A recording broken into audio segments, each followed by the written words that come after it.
ましても飛行の安全には影響ございませんのでご安心ください。またご気分が悪いお客様、どうぞ座席ポケットにございますディスポーザルバッグをご利用ください。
シートベルトはそのままお締めください。上の棚をお開けにお分けになる際には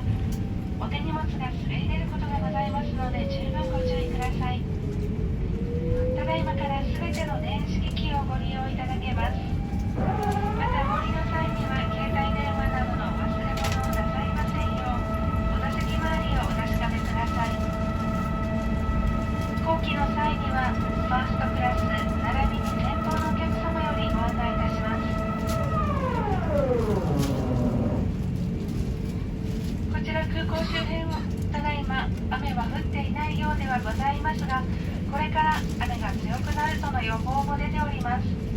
どうぞ皆様お足元など十分お気をつけになり、最終目的地までお元気でお迎えください。また気温は32度と大変蒸し暑いようでございます。お体を大切に健やかにお過ごしください。今日もワンワールドアライアンスメンバー日本航空をご利用くださいましてありがとうございました。